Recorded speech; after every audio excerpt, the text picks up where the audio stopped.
The village of Koba was a small, isolated corner of the world, hidden deep in the valley. There, life moved slowly, almost as if time had stopped. The houses were made of mud and straw, and the roads, if you could call them that, were nothing more than dusty paths that disappeared into the thick forest. The inhabitants lived in great simplicity, but love and solidarity reigned among them. However, poverty was omnipresent, and every day was a struggle to survive. Kediatu lived in a small house on the edge of the village. She had been without parents since she was very young. Her mother and father had died in a tragic accident, leaving behind a young daughter of only a few months. Fortunately, her grandmother, Doba, a wise and respected woman in the village, had taken her under her wing. But despite her grandmother's love, Kediatu knew that life was not easy. Every day she had to do hard work to support them. Kediatu's grandmother, although loving and wise, was old and sick. She could no longer work as she used to, and so Kediatu was responsible for almost all the chores. Every morning she would get up before dawn to fetch water from the well, a well that was far away, on the other side of the village. Then she would go into the forest to cut wood for the fire, often returning late in the afternoon, exhausted, her arms aching. Kediatu had no time to play or dream like other young girls. She spent her time working, sometimes even until nightfall.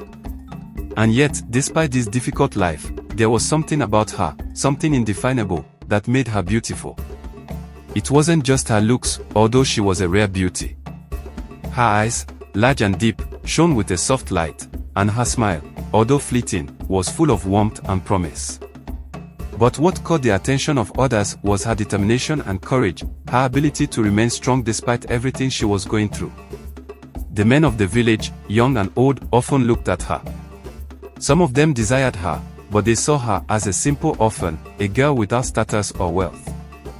They thought they could have her, like one takes an object that one wants. But Kediatu knew that this was not the life she wanted. She had no desire to marry one of these men.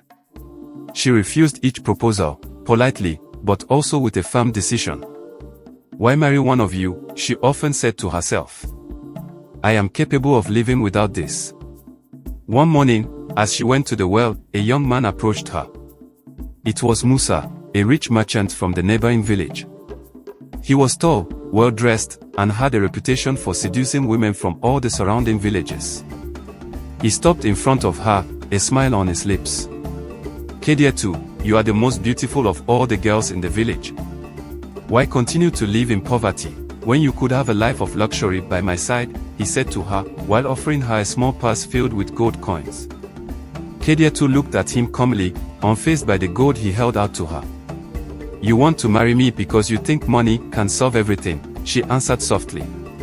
"I am not interested in your money, Musa. I prefer to stay here, with my grandmother, and live my life as it comes." Musa stared at her for a moment, surprised by her answer. He was used to women falling at the feet of rich men. But Kediatu was different. He shrugged, smirking. "You are a proud young girl. But you see, everyone ends up accepting what they can have," he said before turning on his heel and heading back to his house. Kediatu watched him leave, a small shiver of annoyance running down her spine. She knew she had made the right choice, but somewhere, there was a part of her that dreamed of a different life, a life where she could choose her destiny, where she could dream of a future that would truly belong to her. She continued on her way, but this meeting with Musa made her think. She wondered if one day, she would really be able to escape from this life. The months passed, but the situation did not change. Every day, she was caught in the circle of chores and obligations. Her life seemed frozen, with no chance of change. However, deep down, Kediatu knew that everything could change. Maybe one day, a miracle would happen. Or maybe someone special would come into her life. One day, she would meet the man who would change her destiny. The sun was slowly setting behind the mountains, painting the sky orange and pink. The forest, dense and silent, seemed ready to plunge into the night. It was there, in the heart of this wilderness, that Kediatu met Amadou. That day, she was walking alone through the narrow paths, carrying a wicker basket filled with wood. The morning heat gave way to the coolness of the late afternoon, and the silence of the forest was almost soothing. Suddenly, she heard the sound of light, almost imperceptible footsteps. Before she had time to react, a young man appeared in front of her, his bow drawn in one hand and a bag full of game in the other. Amadou stared at her for a moment, his dark eyes observing Kediatu with undisguised curiosity. He was not from Koba village, but he often passed by here to hunt. He was a short man, his face marked by hardship, but his beauty was evident, fine features, short black hair, and a deep gaze that exuded both strength and gentleness. Kediatu didn't know him, but he seemed familiar to her. She had heard of him, a solitary hunter, respected in the surrounding villages. But she had never crossed his path until that day. "Hello," Amadou said in a soft but firm voice. Kediatu looked at him for a moment, surprised. He didn't seem threatening, quite the contrary. She answered hesitantly, "Hello. Are you a hunter?" Amadou smiled, a modest smile, but one that hid something deeper. "Yes, I hunt in the forest. It's my job." "And you?" Kediatu hesitated, then shrugging her shoulders, she answered with a hint of pride in her voice, "I gather wood. It's what I do to survive." Their eyes met briefly, and in that look, Kediatu felt something different. There was a silent understanding between them, an inexplicable bond. Amadou seemed to read something in her, something she was not used to showing, her inner strength, her will to survive, her desire to live better. "It is not an easy task," Amadou said, eyeing the basket she carried on her shoulder. "But you seem to be a strong woman." Kediatu blushed slightly, but there was no mockery in her voice, just sincere respect. "You have to be, if you want to live." They remained in silence for a few moments, and then Amadou spoke again, as if an idea had just crossed his mind. "I often hunt here, you know. If you want, one day I can show you where to find wood more easily. The forest has its secrets." Kediatu looked at him, surprised. "Would you help me?" Amadou nodded. "It's the least I can do. If you can help me carry some meat, maybe we could do each other a favor." Kediatu smiled, amused by the simplicity of his proposal. "Well, you're a great help to me. But, to be honest, I'm not sure I'm as good a hunter as you are." Amadou laughed softly. "You don't have to hunt to understand the forest. Sometimes, you just have to know where to look." From that day on, Kediatu and Amadou began to meet regularly. Each time they met, they talked a little more, slowly getting to know each other. They had discovered a secret bond, invisible but powerful. For the first time in a long time, Kediatu felt respected, listened to. Amadou, for his part, was attracted by Kediatu's wisdom, by her way of seeing things despite the difficulties of her life. She was not like the other girls he had met in his life as a hunter. Before we continue, if this story touched you, please leave a like. These stories are just the beginning. Discover even more drama, mystery, and passion by subscribing. Let's continue. She had something special, a depth that impressed him. One afternoon, as they sat by the big tree where they used to meet, Kediatu broke the silence. "You seem to have a dream." She said this hesitantly, as if she hardly dared to ask the question. Amadou looked at her for a moment, then answered softly, "Yes, I have a dream. A dream of freedom. Of one day being able to free myself from the invisible chains that surround me. But for that, it takes a lot more than luck." Kediatu looked at him, intrigued. "You are a free man, however. You hunt in the forest, you are not bound to a master." Amadou looked down for a moment, a little melancholy. "Freedom is not always what you think. I live off what I hunt, I have no family, no possessions. But one day, I will be more than that." Amadou's words echoed in Kediatu's mind. There was something special in his gaze, a sort of silent determination. She felt that he was more than just a hunter, that he had a destiny that called to her, something greater than the life he was currently leading. Kediatu felt touched by his words. A small fire lit up inside her, a desire to believe in it, to believe in something greater. Maybe there was a future for her too, somewhere, in a different world. But at the same time, a doubt lingered in her mind. She hesitated to open herself fully to this man, to the idea of loving someone. After all, she had never had the time to dwell on such thoughts.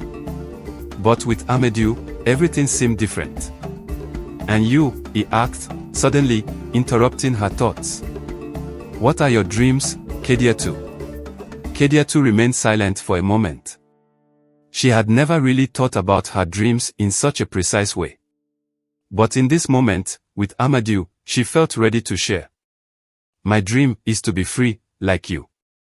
But also to no longer have to carry this weight every day. To no longer have to struggle just to eat. Amadou looked at her intensely. You deserve better. Their eyes met, and for a moment, Kediatu felt that they were connected, bound by something greater than themselves. This moment, this look, seemed to suspend time, as if destiny had decided that it was finally time for them to meet. But Kediatu couldn't help but wonder, was this man going to change her life? In the capital, far from the humility of the village of Koba, lived Kolio, the son of the former king. Since his father's death, the throne had been taken by Momadou, a man he considered a usurper. Kolio, who had grown up in the luxury and comfort of the royal palace, was now plunged into the shadow of power, forced to make do with the crumbs left by his supposed replacement. He spent his days in isolation, in a vast estate in the capital, surrounded by servants and advisors. But his rage was omnipresent. He could not bear the thought of anyone other than himself having acceded to the throne that was rightfully his. Momadou, the current king, although a respected man, represented nothing but an obstacle to his own ambitions. Kolio had only one dream, to reclaim his inheritance, and to do so, he had to eliminate all those who stood in his way. One evening, while he was alone in his large living room, he spoke to his close advisors. I am the son of the king, and this throne belongs to me, he said in an icy tone. Momadou is nothing but an impostor. He does not have the royal blood flowing through his veins, and this kingdom does not belong to him. He does not have the greatness of my father. His advisors nodded, understanding well that Kolio's ambitions were no longer limited to a simple claim to the throne. No, what he wanted was absolute power, and to achieve that, he knew he needed strong alliances. He turned to Kediatu, the orphan from the village of Koba, whom he had heard about on several occasions. She was just a simple villager, but her name was circulating more and more often in the rumors of the kingdom, and Kediatu's beauty had captured his attention since he had first seen her. It was not only her appearance that attracted him. No, he saw in her much more than a simple woman. Kediatu was the key to legitimizing his power, to strengthening his authority over the people. If she agreed to marry him, he would not only become the son of the king, but also the husband of the most beautiful woman in the kingdom, and, through her, he would be able to manipulate public opinion to establish his authority. In the great hall, with his advisors around him, he spoke of his plans with burning ambition. Kediatu is beautiful, yes, but she is also more than that. She represents a chance to regain what I should already have. I will marry her, and with her, I will take the throne that my father left me. One of his advisors, an elderly man with a piercing gaze, dared to ask a question. And Amadou, the hunter, he asked cautiously. If Kediatu is with him, won't we risk incurring his wrath? Kolio stared at him, an almost imperceptible smile playing on his lips. Amadou. This simple hunter. He will only be a temporary obstacle. Kolio chuckled softly. If Kediatu belongs to me, he will have no more business here.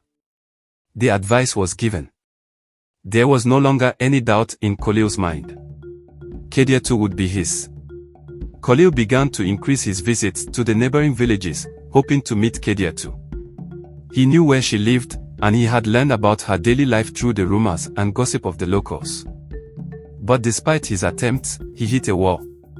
Kediatu, although young and beautiful, had a pride that made him reject the advances of men, even those as powerful as he was. He met her several times, but each time, she politely rejected him. She knew that behind his smiles and sweet words, Kolio had only manipulative intentions. He did not see her for what she was, but for what she could bring him, power. Why come to a village like this? Kediatu asked him one day, on a path she was taking to fetch water. Don't you see that you are just another man, who, like everyone else, seeks to take advantage of what surrounds them? Khalil felt the coldness in her voice. He was used to people bowing down to him, to recognizing his greatness. But Kediatu looked at him without fear, without excessive admiration. It disturbed him, but it also made him even more determined to conquer her. As the weeks went by, Khalil became more and more obsessed with Kediatu. He followed her discreetly, spying on her comings and goings. He sent messengers to inform her of his intentions, but each time, Kediatu politely rejected his proposals, preferring to keep her freedom. However, this incessant rejection did not extinguish the fire in Khalil's heart. On the contrary, it strengthened his determination. If he could not win her heart through kindness, then he would force her to accept his proposal. He knew that his love for her was a necessity for his plan. And if she still resisted, he had other means to force her to marry him. Khalil knew that Amadou, the hunter, was the main obstacle. If Kediatu turned to him, it would thwart her ambitions. This is why, in the shadows, Khalil began to weave a plan to get rid of him. Amadou did not yet know that soon he would be confronted by forces much greater than himself. But Khalil was ready to do anything to achieve his goal. Nothing would stop him, not even the life of a simple hunter. Amadou woke up every day with the same ritual. Hunting was his life, his livelihood. But lately, something had been troubling his mind. Since his meeting with Kediatu, he felt a restlessness within him that he did not understand. She had given him a different vision of life. She made him believe that, perhaps, he deserved more. Yet, he was still that humble, unpretentious hunter. One morning, as he ventured deeper into the forest, he met an old man he had never seen before. The man, dressed simply but with a strange presence, stopped in front of him. Amadou, wary, stopped, his bow ready to shoot. But the man raised a calming hand. Amadou, I'm here to reveal a secret that will change your life. Amadou frowned, but he didn't understand why this stranger knew his name, or why he was talking about changing his life. Who are you? He asked, his tone dry. The man didn't answer immediately. He pulled a sealed letter from his pocket and handed it to Amadou. Read this. Everything you need to know is here. Amadou hesitated. The air was heavy, as if the trees themselves were holding their breath. He finally took the letter and opened it. The words written inside left him speechless. He learned that his father, whom he had always believed to be a simple hunter, was in reality a prince. A fallen prince, banished from the kingdom after a coup d'etat. And he, Amadou, was the rightful heir to this lost throne. He looked up at the man, his heart pounding. That's impossible. My father was just a simple man. The old man nodded, a sad smile on his face. That's what he wanted you to believe, to protect you. But it's time for you to know the truth. The kingdom of Jaffa is suffering under Mamadou's rule. The people need a just leader, and that leader is you. The man's words weighed heavily on Amadou's shoulders. He suddenly felt burdened by a weight he had never asked to carry. He had grown up thinking he was nothing more than a hunter. How could he be a king? He didn't answer, just clutching the letter in his hand. The next few days were a whirlwind of doubts and thoughts. Amadou wondered if he should believe this story. But deep down, he knew it was true. He had always felt that he was different, that he had a role to play, even if he didn't yet understand what it was. One evening, he confided in Kediatu. She was the only one he trusted. Sitting by the fire, he handed her the letter. She read it silently, then looked up at him. Did you know? He asked, searching her eyes for an answer. She shook her head. No. But I knew you were special, Amadou. I knew you were destined for something great. He felt a warmth in his chest. Kediatu believed in him, even if he still doubted himself. I don't want this throne, he whispered. I just want to live my life. To be a hunter, a simple man. Kediatu placed a hand on his. Maybe it's not what you want, but it's what the kingdom needs. And if you don't do it, who will? The words resonated with him. He knew she was right. The kingdom needed him. But he was afraid. Afraid of failure, afraid of the weight of the crown. Yet he couldn't ignore what he was. He couldn't run away from his destiny. Amadou finally decided to go to the nearby village to look for answers. There, he met other people who knew his father's story. They confirmed what the old man had said. His father had been a beloved prince, but betrayed by his own brother. Mamadou had taken the throne by force, and the kingdom had been suffering ever since. The truth was clear now. He was the only rightful heir. But that meant he had to face Mamadou, and perhaps Kolio, the son of the former king, who also coveted the throne. Amadou knew the road would be dangerous, but he felt a flame ignite within him. He had to do this, not for himself, but for the people, for Kediatu, for the future. Kediatu always stood by his side. She reminded him that he was not alone. No matter what happens, I will be with you, she often told him. Those words were his comfort, his anchor in this sea of uncertainty. Amadou began to gather supporters. The villagers, tired of Mamadou's rule, saw in him a beacon of hope. He was no longer just a hunter. He was becoming a leader, a man willing to fight for what was right. But Kolio was not far away. He had heard of Amadou and his origins. Jealous and power-hungry, he began plotting to eliminate Amadou before he became a threat. The war for the throne had only just begun, and Amadou knew he had to do anything to protect his people and those he loved. Kolio, seeing that Amadou was becoming a serious threat to his ambitions, launched a series of maneuvers to discredit him.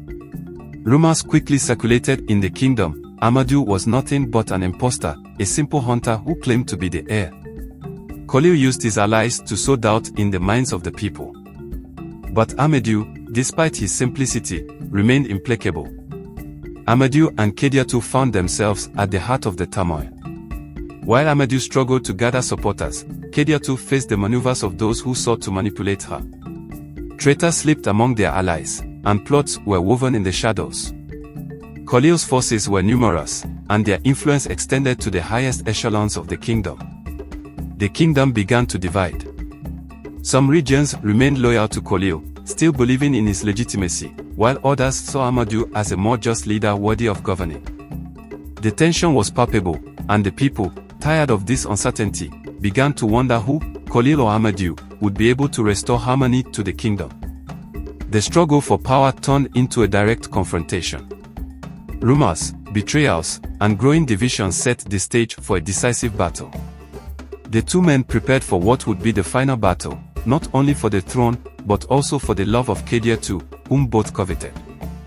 The war for the throne had raged for weeks, spreading terror across the kingdom. Amadou knew that a decisive battle was approaching. He was no longer just a hunter, but the embodiment of a new era, of a possibility of peace. But to do so, he had to make a personal sacrifice. One morning, before the final battle, Amadou went to the edge of the village.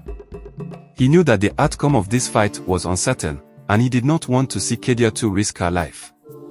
When he found her by the well, he took her hands in his.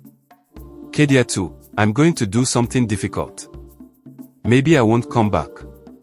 Kediatu, shocked, tried to hold him back. No, Amadou, you can't.